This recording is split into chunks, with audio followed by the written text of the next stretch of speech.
Dans cette vidéo, j'aimerais te présenter des lignes directrices ou certains objectifs que tu pourrais te fixer en fonction des différents revenus dans lesquels tu te retrouves aujourd'hui, puisque c'est pas la même chose de gagner 30 000 euros par an ou quelqu'un qui va en gagner 120 000. Forcément, les objectifs, les impératifs, le stress et tout ce que ça va engendrer, ça va pas du tout être identique.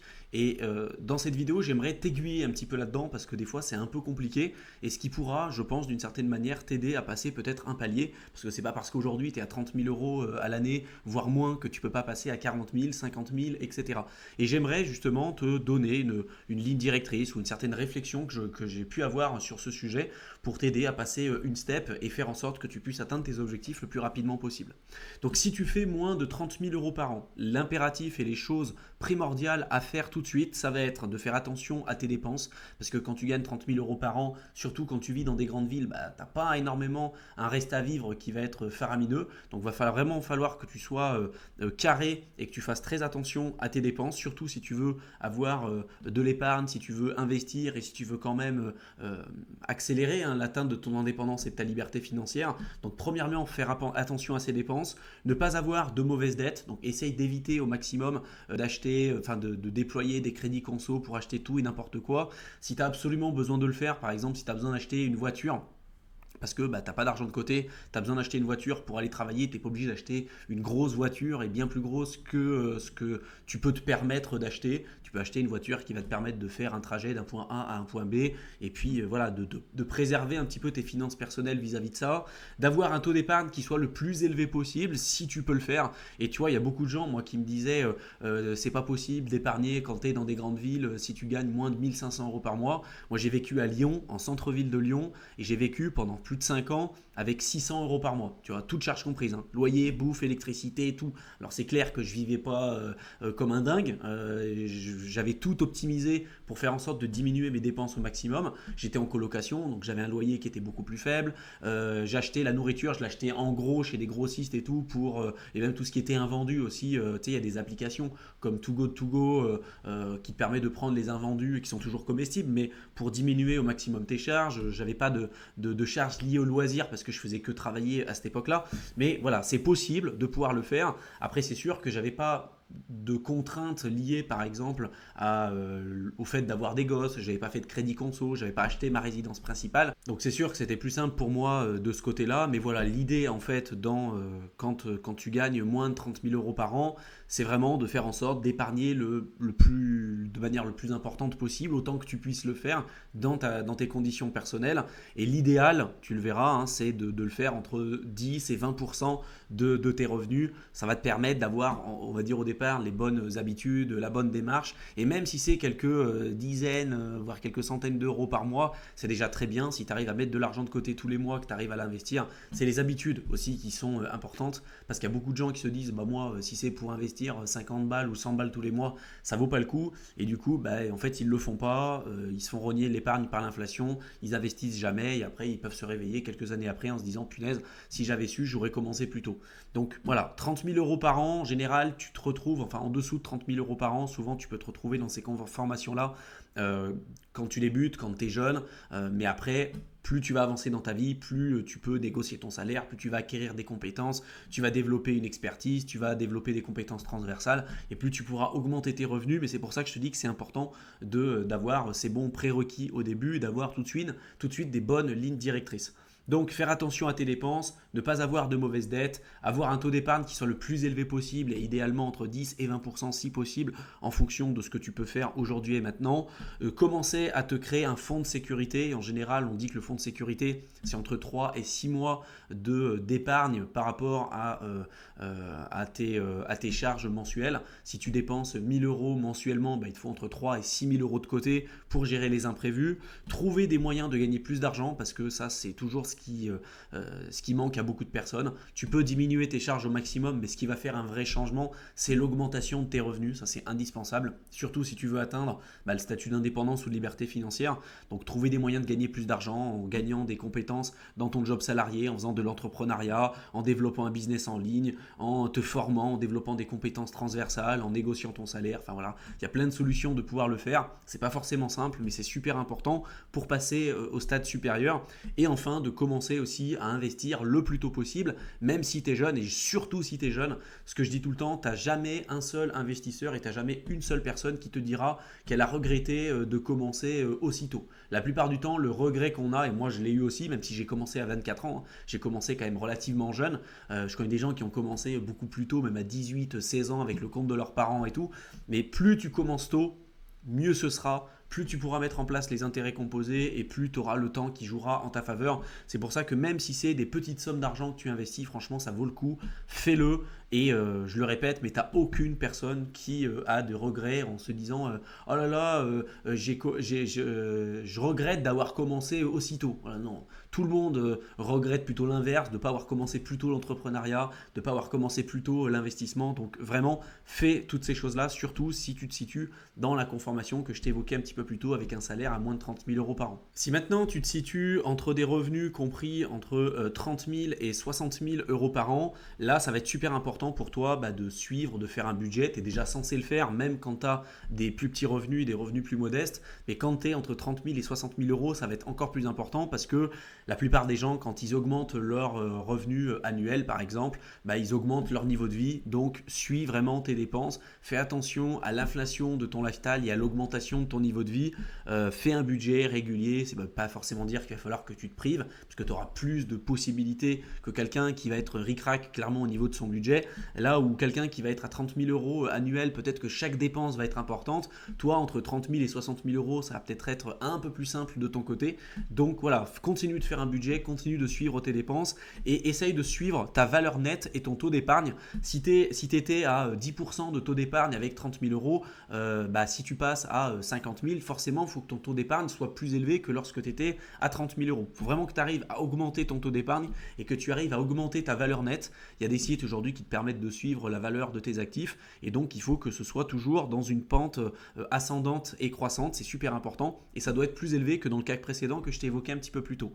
Je te mettrai dans la description de la vidéo une étude qui a été effectuée par Fidelity, qui est l'un des plus gros fonds d'investissement au monde et qui montrait certains objectifs qu'on pourrait atteindre et qu'on pourrait se fixer pour préparer au maximum notre retraite vis-à-vis de nos revenus. Et il disait que par exemple, lorsque tu atteins tes 30 ans, ce qui serait intéressant, c'est d'avoir au moins un salaire annuel investi sur les marchés financiers. Si tu gagnes 30 000 euros par an, ça serait bien de se fixer comme objectif d'avoir épargné et investi au moins 30 000 euros sur les marchés financiers via une gestion indicielle, revenu passif et tout ce que je t'évoque depuis maintenant un certain temps sur cette chaîne YouTube. Donc si tu veux en savoir plus sur ces sujets-là, tu auras toutes les infos dans la playlist bourse et tu verras qu'il y a des centaines de vidéos sur le côté investissement en bourse en utilisant le vecteur des trackers et des ETF. Donc vraiment, n'hésite pas. Ils expliquent qu'à 35 ans, ce qui serait pas mal, c'est d'avoir au moins 2 fois ton salaire annuel qui est investi sur les marchés financiers. À 40 ans, c'est 3 fois. À 45, c'est 4 fois. 50 ans, c'est 6 fois, etc. etc.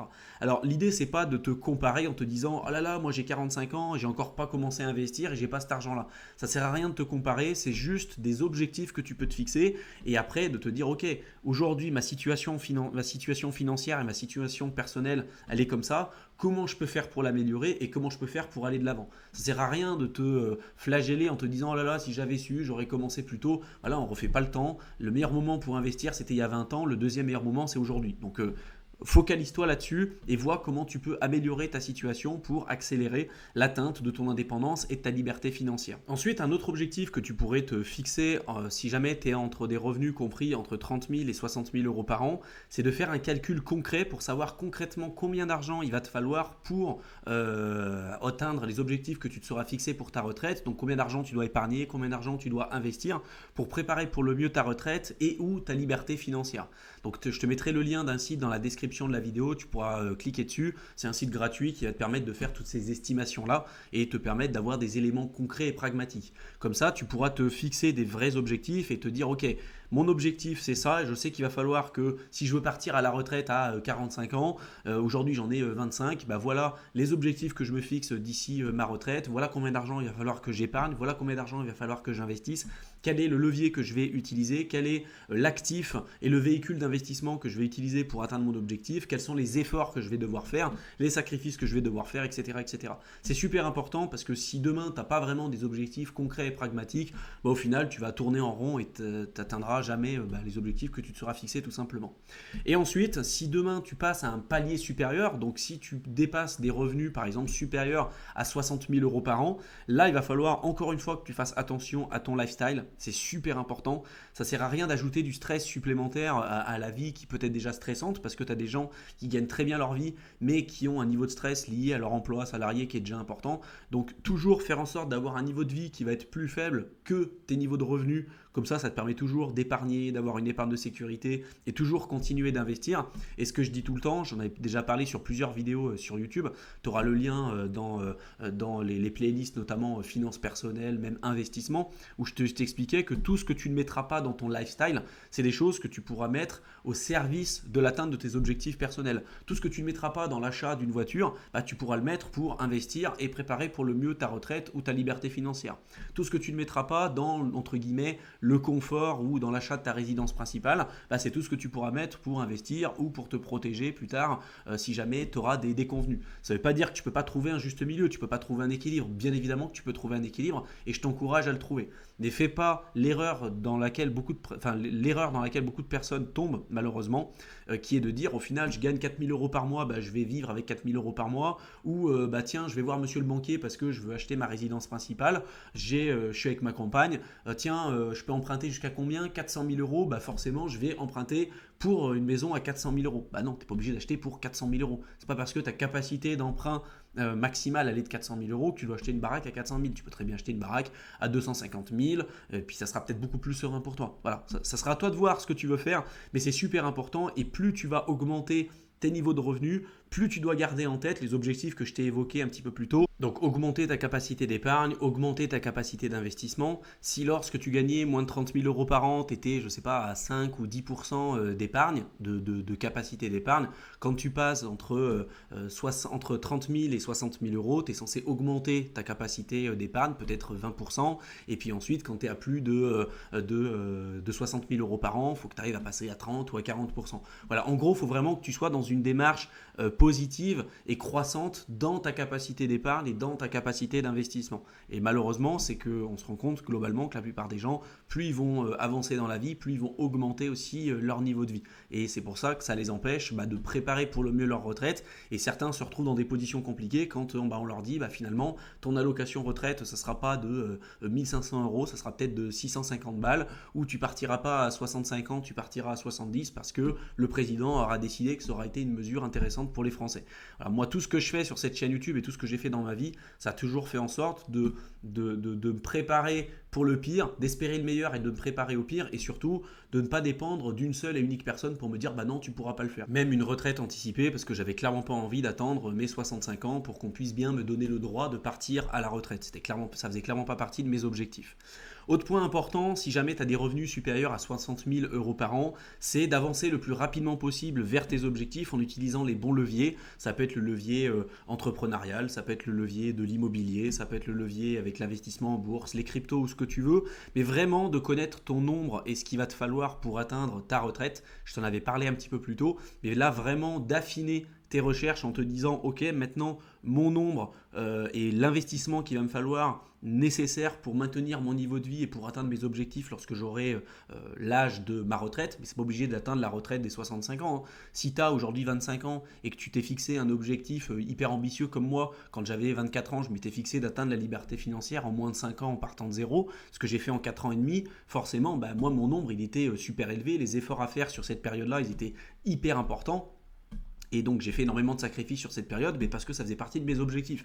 Toi tu peux très bien te dire, voilà, moi j'ai 25 ans, 30 ans, je me fixe un objectif d'ici 10 ans, et donc cet objectif là, c'est quoi le levier d'investissement que je vais utiliser, et c'est quoi le nombre qu'il va me falloir investi en bourse, sur les marchés financiers, en immobilier, en crypto ou ce que tu veux, pour me permettre d'atteindre cette liberté financière ou cette indépendance financière. Donc pareil, je te mettrai un lien dans la description de la vidéo qui te renverra vers un autre site et un calculateur qui te permettra de rentrer toutes les informations nécessaires pour t'aider au mieux à calculer l'argent nécessaire qu'il te faudra pour ta retraite et anticiper aussi pour le mieux ton effort d'épargne et ton effort aussi d'investissement. Et enfin, comprendre que plus tu vas augmenter tes revenus, plus il faudra faire attention à la diversification. En général, on parle de diversification et on fait attention à la diversification de son patrimoine et de son portefeuille quand on commence à avoir un capital plus conséquent. Je pense qu'au départ, si tu as un niveau de revenu qui n'est pas ultra important, il va falloir que tu concentres tes actifs sur des poches d'investissement spécifiques pour faire en sorte d'avoir un meilleur retour sur investissement. Et après, plus tu vas augmenter tes revenus et plus tu voudras diminuer ton risque, plus tu pourras te diversifier en prenant en compte ce que je t'explique depuis maintenant un certain nombre de temps sur cette chaîne YouTube, donc la diversification intra-actif, interactif, etc., etc. J'espère en tout cas que cette vidéo t'aura plu, qu'elle t'aura intéressé, qu'elle t'aura été utile. Si maintenant tu veux aller plus loin sur le concept d'indépendance, de liberté financière, d'investissement, finances personnelles, etc., je t'ai préparé un programme de formation offert de plusieurs heures que tu peux rejoindre simplement en cliquant dans le lien que je t'aurai mis dans la description de la vidéo. Tu as simplement à cliquer dessus, tu verras, tu seras redirigé sur une page. Là, tu rentres ton adresse mail et je t'enverrai le contenu directement dans ta boîte de réception. Je te souhaite une excellente fin de journée et je te retrouve dans une prochaine vidéo. Allez, à bientôt.